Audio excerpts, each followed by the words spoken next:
Welcome back to the Institute of Microbiology and Infection here in Birmingham, home to the largest group of microbiologists in Europe.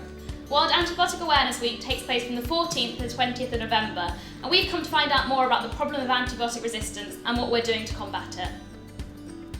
The numbers of antibiotic-resistant bacteria are increasing every year, which means the drugs we've got are not always effective.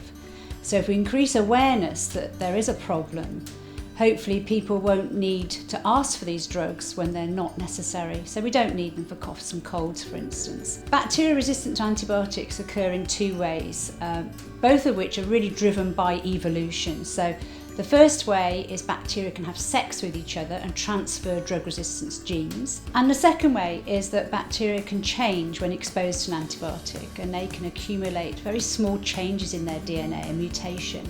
And sometimes this mutation can make them drug resistant. So resistance affects those that are most likely to get an infection. So children and babies, older people, but also other vulnerable groups, so those that may have inherited conditions such as cystic fibrosis. There's lots of new ways of treating infections being discovered at the moment. Some of them, unfortunately probably only a very few, will become a treatment in patients. So we're doing lots of research at Birmingham, from very basic research understanding how microbes, bacteria and fungi in fact, cause infection. And this allows us to start developing strategies to prevent infections. So some researchers are working on vaccines. My team in particular work on efflux, and this is a vacuum cleaner that sucks antibiotics out of cells. So the main thing is we really have to prevent infection.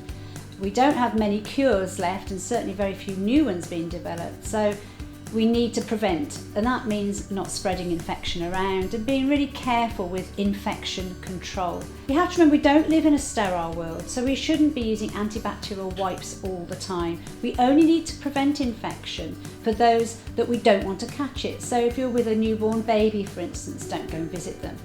And we need to be just careful about not sharing our nasty bugs. So it'd be really good if everybody could talk about antibiotic resistance and how to prevent infection and the lack of new treatments. And even better if the brightest and most interested researchers would like to come and join us at Birmingham to do research onto finding new ways to prevent or treat infections.